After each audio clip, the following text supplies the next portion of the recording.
second quarter 2023 results conference call. At this time, all participants are in a listen-only mode. A question and answer session will follow the formal presentation. Please note this conference is being recorded. I will now turn the conference over to your host, Emily O'Quinn, Senior Vice President, Investor Relations and Communications. Emily, you may begin. Thank you, Paul, and good morning, everyone. Before we get started, let me remind you that during our prepared remarks, our comments regarding anticipated business and financial performance contain forward-looking statements, and actual results may differ materially from those discussed. For more information regarding forward-looking statements and some of the factors that can affect them, please refer to the company's second quarter 2023 earnings release and the associated SEC filing. Please also see those documents for information about our use of non-GAAP measures and their reconciliation to GAAP measures. Participating on the call today are Alpha's Chief Executive Officer, Andy Eidson, and our President and Chief Operating Officer, Jason Whitehead.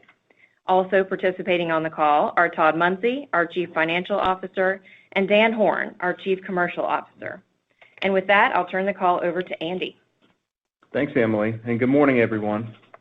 I'm pleased with our team's performance in the second quarter, especially in light of some challenging circumstances that we worked hard to safely and quickly overcome.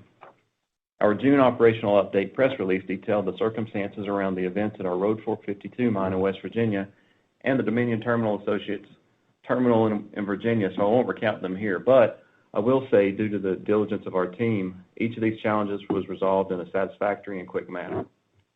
As our press release this morning stated, the delayed tons from DTA shipped out in July as expected, and the Road Fork 52 production levels are back to normal. And we expect to be able to make up the delayed tons impacted by this issue within the third quarter. Despite these hiccups, we produced quite well during the second quarter. In terms of realizations, the metallurgical indexes have experienced volatility in recent months, but have generally followed a downward trend coming off the highs of last year. I believe Alpha is well positioned to deal with this volatility in the coal markets and further softness in the indexes should that occur. On the volume side, we are fully committed at the midpoint of guidance across the portfolio for this year, as we continue focusing on safely and efficiently producing this coal. For our customers, we are also looking toward next year and the best way to position ourselves for whatever may come in 2024. The current weakness in steel demand, coupled with monetary tightening in the United States and Europe, and the residual inflationary pressure on supplies and materials are all considerations in what we expect the back half of the year to look like. As these and several other geopolitical and economic factors continue influencing the coal markets over the coming months, we plan to keep our focus on producing safely, optimizing our output based on customer and market needs, and controlling our costs. These are the priorities that will serve us well in all pricing environments. Turning to our capital return program, we've not only seen great success from the buyback program with more than $850 million returned to stockholders in the form of buybacks since the program's inception roughly 17 months ago, but we've also heard from our investor base with pretty certain unanimity that share repurchases are the preferred method through which they wish to have capital returned. With that goal in mind, we've decided to consolidate our capital return efforts into an exclusive focus on our share buyback program. The dividend program will cease following the board's next dividend declaration and payout, with both of which are expected to occur in the fourth quarter. We had previously targeted a $28 million annual dividend amount, with quarterly unit dividend growth coming from the impact of the share repurchases, but this budgeted amount will now be available for redirection to the buyback program. Management will continue to execute on the board's current $1.2 billion share repurchase authorization, provided market conditions and cash flow levels allow. I believe utilizing all available funds for the share buyback program is the most efficient option that represents the best return to our shareholders, so that's what we're going to do. With that, I'll turn it over to Todd for discussion of our second quarter financial results. Thanks, Andy. Second quarter adjusted EBITDA was $258 million, down from our first quarter level of $354 million. We sold 4.3 million tons in the quarter, 4.1 million of which came from our met segment and 200,000 tons from the all other category. Quarter-over-quarter realizations decreased for the met segment as a whole, with an average realization of $172.51 for the second quarter, compared to $208.93 for the first quarter. Export met tons priced against Atlantic indices and other pricing mechanisms in the second quarter realized $175.69 per ton, while export coal priced on Australian indices realized $159.62. These are compared to last quarter's realizations of $211.31 per ton and $240.76 per ton, respectively, which benefited from a more robust coal pricing environment. Realization for our metallurgical sales in the second quarter was a total weighted average of $176.04 per ton, down roughly 17% against the prior quarter's $213.21 per ton. Realizations in the incidental thermal portion of the met segment decreased quarter over quarter, coming in at $115.50 per ton in Q2 as compared to $137.65 in Q1, reflecting the lower thermal pricing for the period when the tons were sold. Similarly, second quarter realizations in the all other category were $99.66, down from $109.36 in the first quarter. This quarter-over-quarter drop in realization was due to the declining pricing environment for thermal coal. Cost of coal sales within our met segment decreased to $106.35 per ton, down from $110.56 per ton in the first quarter. Cost of coal sales in the all other category increased quarter over quarter to $88.59 per ton as compared to $74.69 per ton in the first quarter. This increased cost level in the all other category is due to expected inefficiencies associated with the slab camp mines approaching end of life. SG&A, excluding non-cash stock compensation and non-recurring items, decreased to $14 million in the second quarter as compared to $17.7 million in the first quarter. Q2 CapEx was $54.9 million, down from $74.2 million in first quarter 2023. The lumpiness in CapEx spending we mentioned last quarter has continued, but we have reiterated our previously established CapEx guidance range of $250 million to $280 million for the full year 2023. Moving to the balance sheet and cash flows, as of June 30th, 2023, we had $312.4 million in unrestricted cash, up from $222.5 million at the end of the first quarter. We had $93.1 million in unused availability on our ABL at the end of the quarter. Alpha had total liquidity of $405.5 million as of the end of June, which is net of the $155 million in share repurchases during the quarter. By comparison, total liquidity at the end of the first quarter was $315.6 million. Cash provided by operating activities increased quarter over quarter to $317.2 million in Q2 as compared to $177.4 million in Q1. As of June 30, our ABL facility had no borrowings and $61.9 million of letters of credit outstanding, unchanged from the prior quarter. Turning now to our committed position for the year, due to some customer deferrals, we have reduced our full-year guidance for thermal byproduct coal volumes within the met segment to 1 to 1.4 million tons, down from the prior range of 1.4 to 1.8 million tons. Walking through the committed table, 71% of our metallurgical tonnage in our met segment is committed and priced at the midpoint of guidance at an average price of $189.15. Another 29% of our 2023 met tonnage at the midpoint is committed but not yet priced, which means we are fully committed for the rest of the year at the midpoint of guidance. The thermal byproduct portion of the met segment is 100% committed and priced at the midpoint of the new guidance range at an average price of $99.67. And we are fully committed and priced for this year in our all other category with an average price of $90.47. Alpha's board has declared a quarterly cash dividend of 50 cents per share, which will become payable on October 3rd for holders of record as of September 15th. The board has also determined that the fixed dividend program will cease at year-end to consolidate our capital return efforts on the buyback program. Pursuant to the share repurchase program, we repurchased just over 1 million shares at a cost of $155 million in the second quarter of 2023. Since the beginning of the program, we have spent approximately $850 million to acquire roughly 5.7 million shares of Alpha's common stock at a weighted average price of $149.64 per share. The outstanding share count has been reduced by roughly 26% from the time the program began. As of July 31st, 2023, the number of common stock shares outstanding was approximately 13.7 million. I will now turn the call over to Jason for some details on operations. Thanks, Todd. Good morning, everyone. As you've seen in our financial results, our cost of coal sale numbers have come down, but not by a proportionate margin to the decrease in coal pricing over the last several months. We realize the corresponding drop in sales-related costs of severance taxes and royalties, but the other pieces of the cost equation tend to take longer to respond to shifting dynamics. Labor, for example, is an area where we have not seen any reversal of the COVID-era inflationary pressure. The extremely tight labor market conditions are causing us to compete for talent with other mining companies, as we normally do, but we now find ourselves competing with companies outside of the industry as well. We are aggressively working to both retain our talented workforce and attract to our team the up-and-coming stars of the next generation. In addition to higher labor costs, we've also seen stickier inflationary pressure within certain aspects of our supply chain.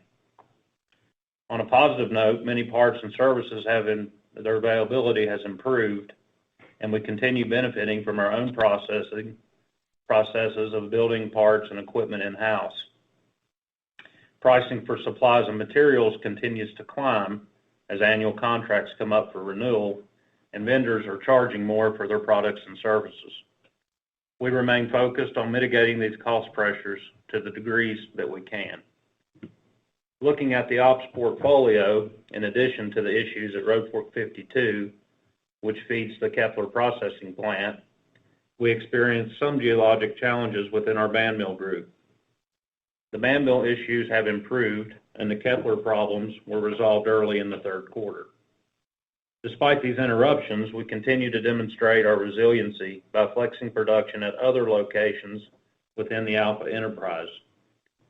Our large surface and underground mining fleets, which include 64 active continuous miners, 16 production excavators or loaders, 20 D11s, and 6 highwall miners. I believe that breadth of our operation capabilities give Alpha a competitive edge via not putting too many eggs in one basket. And we work hard to optimize each piece of the organization to serve us well. As we've spoken about in previous calls, our last remaining thermal coal mine, Slab Camp, has been nearing completion. We have set a date of August 31st, 2023, when this operation will mine out and idle. The workforce at Slab Camp and the mammoth preparation plant that supports Slab Camp have been instrumental in its success. We are excited to transition these employees over to our new Rolling Thunder deep mine, which took its first developmental cuts on June 6th and is ready to staff up, making the timing on this transition virtually seamless. While it's something we've talked about for quite some time, Slab Camp mining out at the end of this month, Alpha will complete our years-long transition to a pure-play metallurgical coal company. I'm proud of this accomplishment and all the hard work and planning and implementation from our nearly 4,000 employees. We look forward to marking this occasion. I will turn the call over to Dan for some additional information on the coal markets. Thanks, Jason, and good morning, everyone. Due to several economic and geopolitical factors, metallurgical coal markets have continued to soften as economies across the globe attempt to find stable footing. As the Russian war in Ukraine persists, inflationary impacts remain, and monetary tightening continues in the United States and Europe, economic indicators like manufacturing production data indicate that many of the regions of the world are still contracting instead of expanding.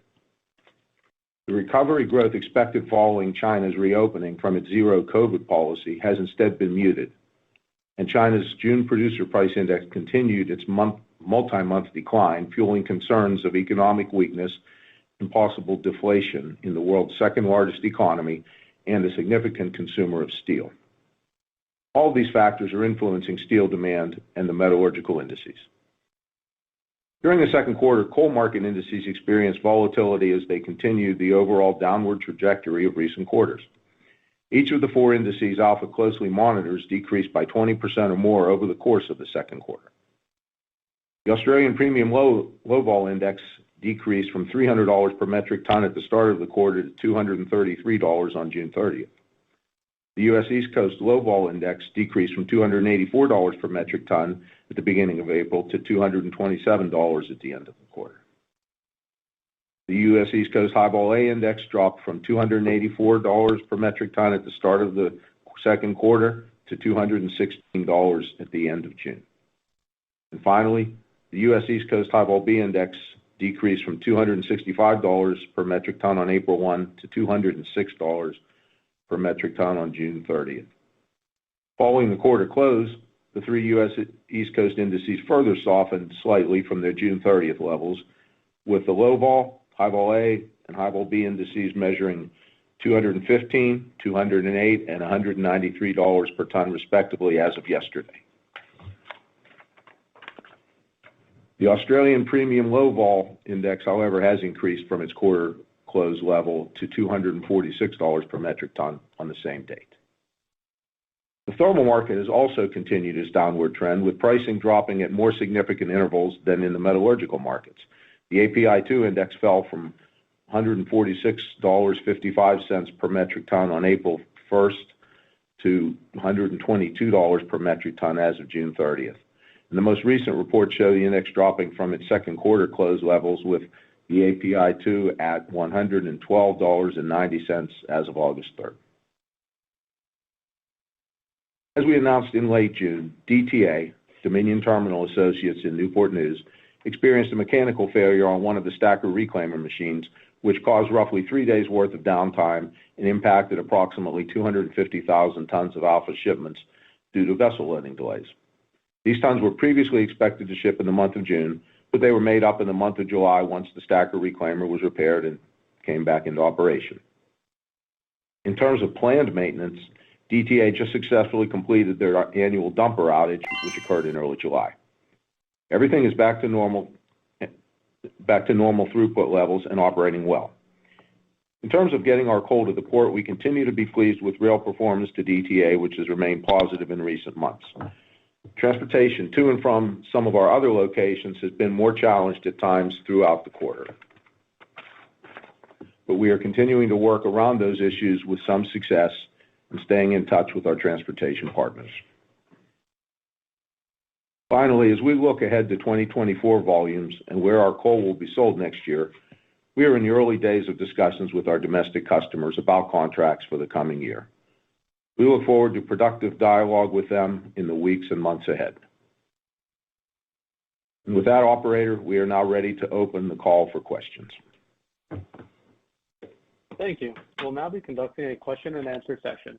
If you would like to ask a question, please press star one on your telephone keypad. A confirmation tone will indicate your line is in the question queue. You may press star two if you'd like to remove your question from the queue. One moment, please, while we poll for questions.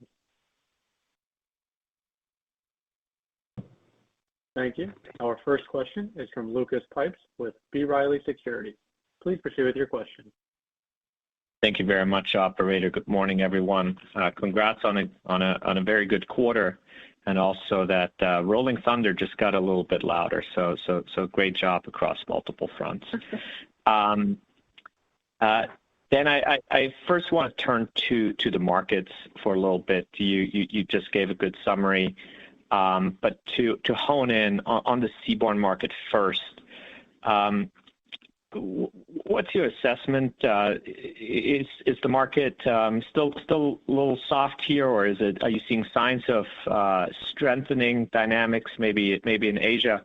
Would appreciate if you could kind of walk us through the different regions across the globe and where you're seeing opportunities and where it's maybe a little stiffer headwind. Thank you very much. Hey, Lucas, this is Dan. I guess, broadly speaking, I'll say we've probably seen a bit of a summer lull in the markets, which is not unusual. A lot of buyers disappear from their desks and then go on holiday, and we've certainly seen some of that this year in the Atlantic Basin.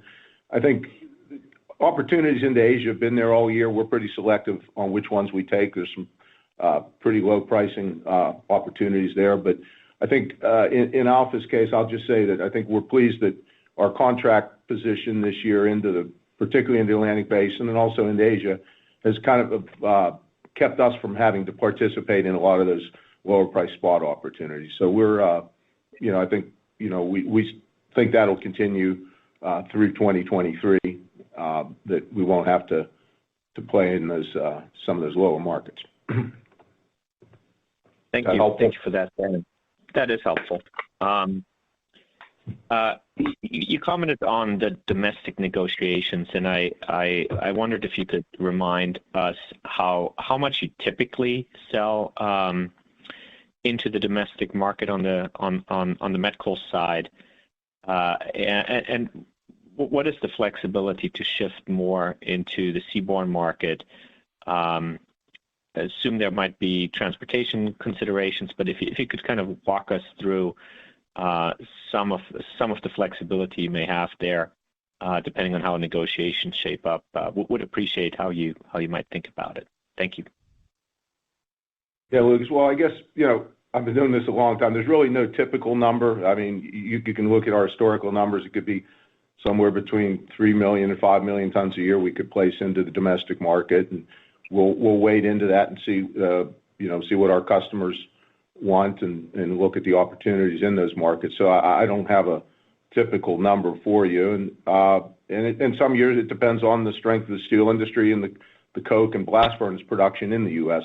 dictates that as well. So and as far as flexing the tons, we certainly can do that. We have the ability to move a lot of tons seaborne, as you know, and we could increase that if the opportunity made sense. Very helpful, Dan. So kind of historically, what has typically taken you to the 3 million level versus the 5 million level?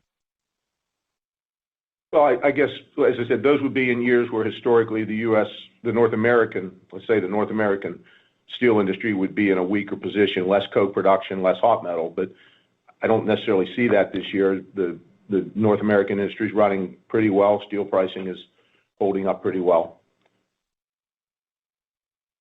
Appreciate it. Thank you, Dan. And to turn over to the cost side really quickly, wanted to ask kind of where you're still seeing, if any, inflationary pressures, and also where things might be easing from the cost side. Thank you all for your perspectives on that. Hey, this is Jason. Really it's on the cost front with supplies and repairs. It's other than those that are linked to steel indexes or fuel or something like that. Really, the cost pressure continues across the board. It's very competitive on the labor side. It's very hard to find skilled labor. A lot of annual contracts are coming up for renewal. As we work throughout the rest of the year, and a lot of these people are coming and saying, look, we've been underwater, this contract, and it's time to, we've got to fix this. So there's really not one area that you can pinpoint.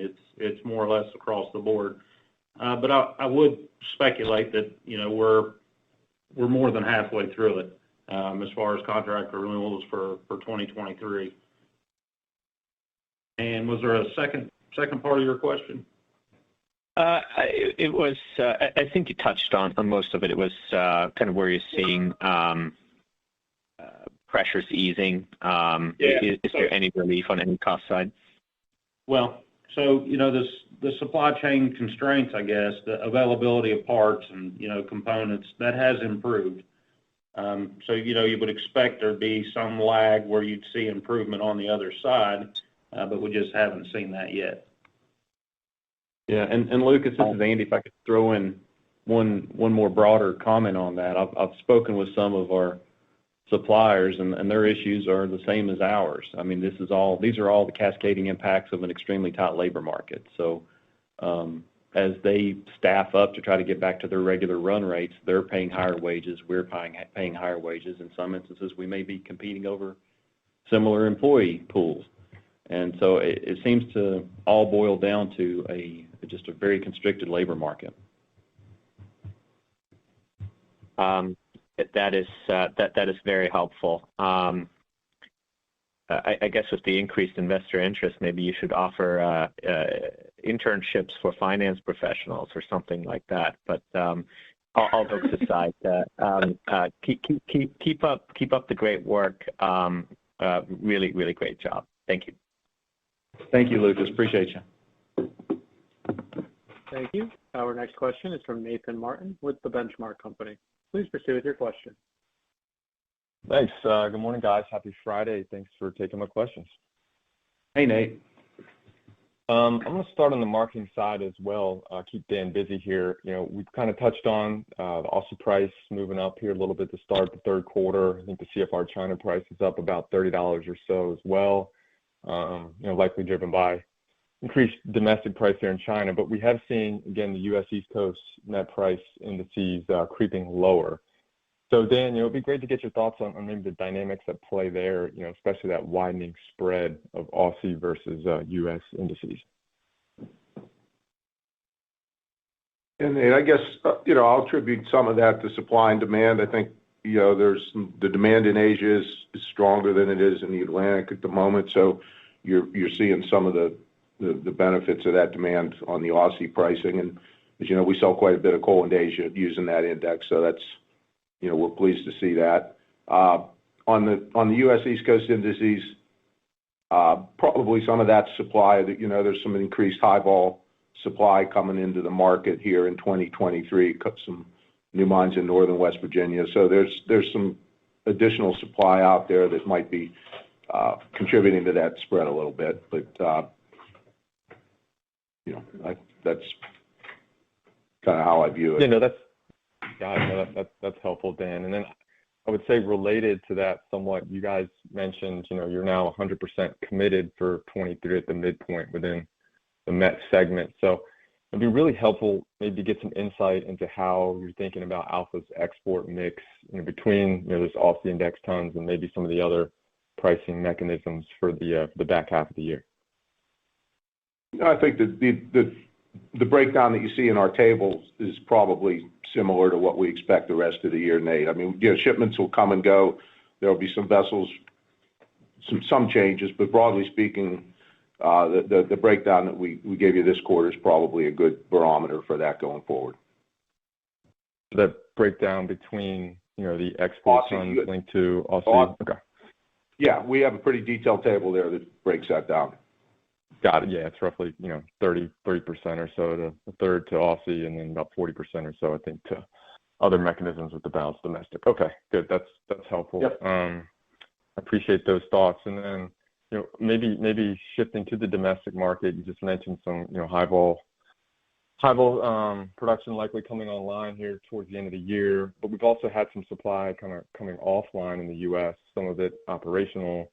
I think there's been some idlings as well. So, you know, assuming tightness is helpful to you guys, but it would be great to get your thoughts, you know, specifically on supply demand here in the U.S. And then, you know, do you think there needs to be any more idlings, or would you expect any more? Just would be great to get some color. There's a lot to unpack there. I guess what I'll say is, you know, the domestic market, I really don't want to touch on that other than to say that, you know, the types of coals that the domestic market typically buys are on the higher quality end of the spectrum. And so some of the supply demand issues that might apply to the seaborne market don't necessarily apply to the domestic market. You know, but I think the demand, I would say that across the globe, supply demand is still fairly tight, and it doesn't take a lot of, it just takes one event to make it move up or down a little bit. And I think all the coals that are coming onto the market will find a home. If they don't find a home in the domestic market, they'll find a home in the seaboard market. Got it. I appreciate that. I think that's all I had left, guys. So I really appreciate the time, and best of luck in the second half. Thanks, Nate. Thank you. Our next question is from Jonathan Navarrete with Cowen and Company. Please proceed with your question. Great. Thank you. Good morning. I think markets have been pretty much well covered right now, so only one for me, and that is relating to the dividend. So, what would need to occur to reinstate the dividend? And let me give you a scenario. Let's say medical pricing skyrocket. Would share repurchases remain the preferred method of capital return, or would the dividend be considered again in the future? Thank you. Hey, Jonathan. It strictly has to do with how the market values our company. If we believe the valuation is appropriate, then we might consider going that direction. But it seems like we're pretty long ways away from that. So, and as we saw back in the last 2 years, we've seen coal market prices spike to $600 a ton and $400 and everywhere in between, and company valuations didn't catch up. So I think we're very content to get to this pure share buyback program and stay there until the market determines it's going to appropriately value us, and then we'll consider some adaptation to the program.